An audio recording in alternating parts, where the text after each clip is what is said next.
नमस्कार दोस्तों, कैसे हैं आप सब। आशा करता हूं आप सभी सुखी व स्वस्थ होंगे। दोस्तों, मैं हूं एडवोकेट राजेश। स्वागत करता हूं आप सभी का आपके अपने YouTube channel secular finance TV पर। दोस्तों, आज का हमारा टॉपिक है कि यदि किसी व्यक्ति पर मल्टीपल लोन्स का बोझ हो गया है दोस्तों, और बोझ तो बोझ, साथ में डिफॉल्ट का भी बोझ हो गया है, तो ऐसी स्थिति में उस व्यक्ति को क्या करना चाहिए। दोस्तों आज आइए हम इसी विषय पर बात करेंगे दोस्तों। कुछ सवालों के जवाब तलाशेंगे दोस्तों, और इसका हल भी ढूंढेंगे दोस्तों सबसे पहले, आज जैसे कि आप सभी जानते ही हैं कि आजकल डिजिटल लैंडिंग का जमाना है दोस्तों। डिजिटल लैंडिंग में प्रोसेस वही रहता है, आपका आधार कार्ड, पैन कार्ड लेकर आपकी एलिजिबिलिटी जांच ली जाती है। एलिजिबिलिटी जांचने के बाद फिर आपको लोन दे दिया जाता है दोस्तों। फिर दोस्तों कई बार ऐसा होता है कि एक लोन के चक्कर में फंसते फंसते या एक लोन की किस्तें उतारते उतारते आपके ऊपर ऐसा बोझ बन जाता है कि आप उसको उतारने के लिए दूसरा लोन ले लेते हैं, दूसरा लोन को चुकाने के लिए फिर तीसरा। मतलब इस तरीके से करते करते एक आम आदमी पर लोन्स का पहाड़ टूट पड़ता है दोस्तों। फिर दोस्तों स्थिति ऐसी आ जाती है कि इंसान की इनकम कम और लोन की ईएमआई ज्यादा हो जाती है। जैसे मान लीजिए किसी की ये मंथली अर्निंग जो है वो 30,000 है, लेकिन ईएमआई उसकी 50,000 है दोस्तों। तो दोस्तों वो ऐसे में क्या करेगा? घर के खर्चे चलाएगा कि ईएमआई भरेगा, या घर में किसी प्रकार की यदि कोई इमरजेंसी हो जाए वो उसको देखेगा दोस्तों फिर यदि वो ईएमआई बाउंस होती हैं तो बार बार रिकवरी एजेंट्स परेशान करते हैं। फोन कॉल्स आती हैं, कई तरह के नोटिस आते हैं। आर्बिट्रेशन का नोटिस आ गया, लीगल नोटिस आ गया, सेक्शन 25 का नोटिस आ गया, सेक्शन 9 का नोटिस आ गया दोस्तों। कई तरह के ऐसे नोटिस हैं। फिर चाहे वो व्हाट्सएप पे आए, चाहे वो आपकी मेल पे आए, चाहे वो फिजिकल तौर पे आए दोस्तों, आपको परेशान करते रहते हैं दोस्तों। लेकिन दोस्तों सबसे पहली बात तो यह है कि यदि ऐसी स्थिति हमारे सामने आ जाती है तो हमें करना क्या चाहिए दोस्तों सबसे पहले तो बात यह है कि यदि आप लोन चुकाने में असमर्थ है दोस्तों, तो सबसे पहले आप कंपनी को इन्फॉर्म करिए। प्रायर नोटिस के रूप में इन्फॉर्म करिए, इंटीमेशन लेटर के रूप में इन्फॉर्म कीजिए दोस्तों। इस इंफॉर्मेशन से आपको थोड़ा सा ये हो जाएगा कि यदि आप लंबे समय तक लोन की ईएमआई या लोन का पैसा नहीं भर पाएंगे, तो यदि कंपनी आपके खिलाफ आर्बिट्रेशन के बारे में सोचती भी है दोस्तों, तो दोस्तों वो प्रायर नोटिस और इंटीमेशन लेटर आपके लिए एक ढाल की तरह काम करेंगे दोस्तों। कैसे करेंगे?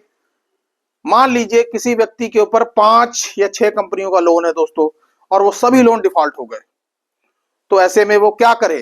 तो दोस्तों ऐसे में सबसे पहले उसे कंपनी को यह बताना होगा कि वो क्यों लोन नहीं दे पा रहा है, आखिरकार ऐसी क्या परिस्थिति उसके साथ हो गई है दोस्तों। ये आप प्रायर नोटिस में दे सकते हैं दोस्तों, साथ के साथ इंटीमेशन लेटर में भी दे सकते हैं दोस्तों।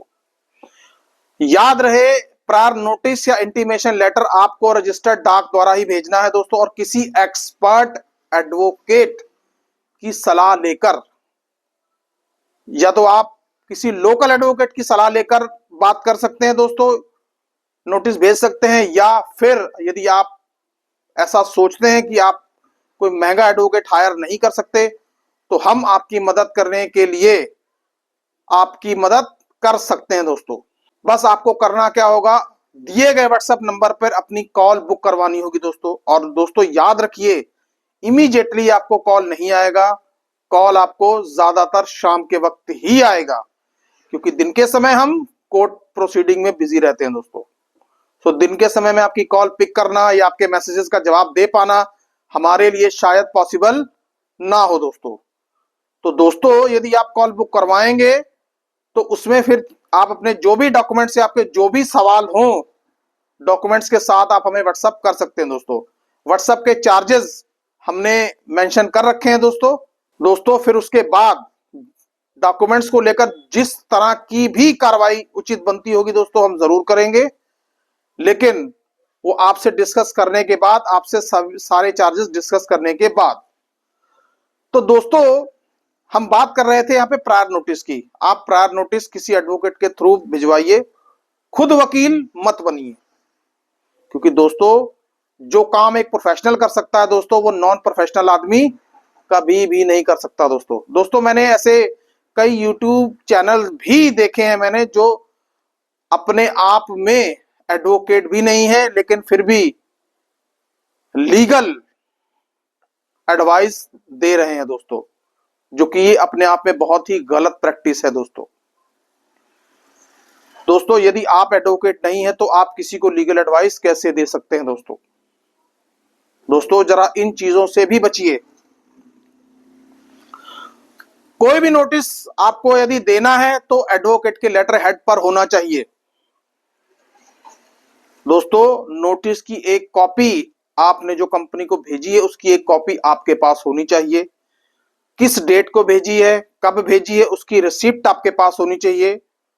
डेट, आप पूरा डेट और ट्रैकिंग नंबर सारा का सारा आपके हाथ में होना चाहिए दोस्तों, ताकि दोस्तों यदि कल को कंपनी आपके खिलाफ कानूनी कार्रवाई करने की कोशिश करे तो आप ये एविडेंस के तौर पर यदि पेश कर देंगे तो ये आपके लिए बहुत ही जबरदस्त टूल होगा दोस्तों।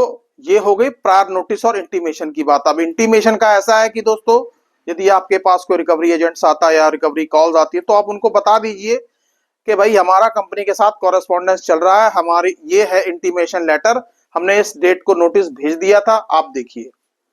फिर भी भाई साहब नहीं मानते तो सीधा सीधा पुलिस में कंप्लेंट करिए, बाकी का काम पुलिस खुद कर लेगी। अब तीसरा और मोस्ट इंपॉर्टेंट फैक्टर दोस्तों, यदि आपके पास पैसा नहीं है, कंपनी आपके खिलाफ आर्बिट्रेशन ये वो कानूनी कार्रवाई करने की सोच रही है, लेकिन पैसा नहीं है, तो कानूनी कार्रवाई करके क्या कंपनी आपसे पैसा ले लेगी दोस्तों? नहीं भाई, जिस इंसान के पास पैसा नहीं है वो पैसा कहां से देगा दोस्तों। लेकिन एक काम आप कर सकते हैं दोस्तों, वो ये ना कहना सीखिए। सबसे पहले आपके पास यदि आज की डेट में पैसा नहीं है तो फिलहाल चाहे वो रिकवरी एजेंट्स हो, कंपनी की तरफ से आ रही कॉल्स हो, कोई भी हो, आप स्ट्रेट अवे ना कर दीजिए। ना करने से मेरा मतलब ये नहीं है कि आपने कंपनी का पैसा लेके मुड़ के देना ही नहीं है। ना करिए, ताकि आपको थोड़ा सा समय मिल जाए, ताकि आप पैसे का जुगाड़ कर सकें और कंपनी के साथ नेगोशिएट करके लोन सेटलमेंट करके अपनी जान छुड़ा सकें दोस्तों। लेकिन दोस्तों ना कहना सीख लीजिए, ब्लंटली ना कर दीजिए दोस्तों। बाकी रहा सवाल रिकवरी एजेंट्स का, कॉल्स का, यदि कॉल्स ज्यादा आ रही हैं तो कॉल्स को उठाने बंद कर दीजिए, कॉल्स को अवॉइड कर दीजिए, कॉल्स को ब्लैक लिस्ट कर दीजिए। ना रहेगा बांस, ना बजेगी बांसुरी। और रिकवरी एजेंट्स को सीधा सीधा कहिए कि भाई यदि आप हमसे बदतमीजी करेंगे, आपका अगला डेस्टिनेशन पुलिस स्टेशन ही होगा।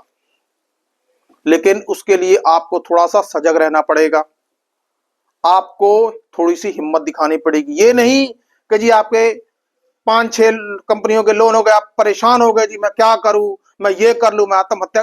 क्यों भाई, आप ऐसा क्यों करेंगे? अरे लोन आपसे डिफॉल्ट हो गया है तो क्या आपने कोई क्राइम कर दिया है? आपने जानबूझ के तो नहीं ऐसा किया।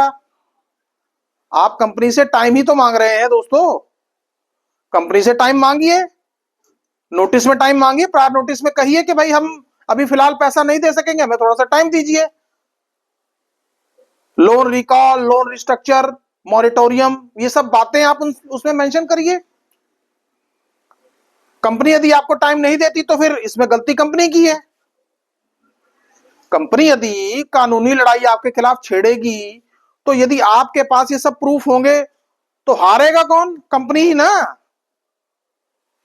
तो मैं यही कह रहा हूं आपसे कि आप ना करना सीखिए फिलहाल, क्योंकि दोस्तों यदि आप हिम्मत रख के कुछ समय के लिए ना कर देंगे तो कंपनी का तो कुछ नहीं जाएगा, आपको समय मिल जाएगा, आप पैसे का अरेंजमेंट कर सकेंगे।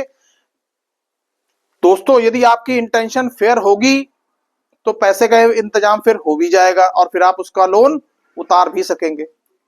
दोस्तों, मैं अपने वीडियोस में ये कभी भी नहीं कहता कि आप कंपनी का पैसा मार लीजिए या मत उतारिए।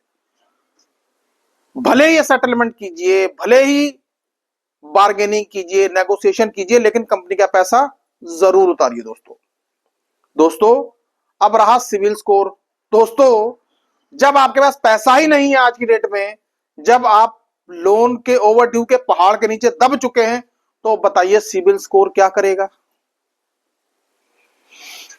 दोस्तों, आज की डेट में तो हालात ये हैं कि यदि आपकी एक किस्त भी किसी कंपनी से बाउंस हो जाती है तो वो भी सिविल को रिपोर्ट कर दी जाती है। आप इस गलतफहमी में मत रहिए कि एक किस्त बाउंस होने से सिविल स्कोर खराब नहीं होता है। दोस्तों, क्रेडिट कार्ड आप 60% आप यूज करके देखिए, 15 दिन बाद देखिए आपकी क्रेडिट हिस्ट्री कैसी बन जाएगी। तो दोस्तों, आपका लोन यदि डिफॉल्ट हो गया है या मल्टीपल लोन डिफॉल्ट हो गए हैं, आपके पास पैसा देने के लिए नहीं है, तो आप स्ट्रेट अवे ना कहना सीखिए। आपको कुछ समय मिल जाएगा, फिर धीरे धीरे करके आप पैसों का इंतजाम करके कंपनी का पैसा उतार सकते हैं। और दोस्तों, लेकिन प्रायर नोटिस जरूर दीजिए। प्रायर नोटिस आपके लिए बचाव का काम करेगा। दोस्तों, इससे आपको सोल आर्बिट्रेटर की भी परेशानी नहीं आएगी और कंपनी जो फर्दर लीगल एक्शन आपके ऊपर लेना चाहेगी वो नहीं ले सकेगी। दोस्तों आपको थोड़ी सी हिम्मत रखनी पड़ेगी। दोस्तों, आज का ये वीडियो कैसा लगा, कृपया कमेंट बॉक्स में कमेंट करके मुझे जरूर बताएं। और दोस्तों, आपसे विनम्र निवेदन है कि कृपया इस वीडियो को ज्यादा से ज्यादा लाइक और शेयर करें, और दोस्तों चैनल को ज्यादा से ज्यादा सब्सक्राइब करें। दोस्तों, शेयर इसलिए भी करें ताकि जो कोई भी मेरा भाई या बहन मल्टीपल लोन्स की गिरफ्त में फंस चुका है, दोस्तों शायद ये वीडियो देखकर उसकी जान में जान आ जाए और उसे कुछ हिम्मत मिले। दोस्तों, आज के लिए इतना ही। दोस्तों, सुखी रहें, स्वस्थ रहें। जय हिंद, जय भारत।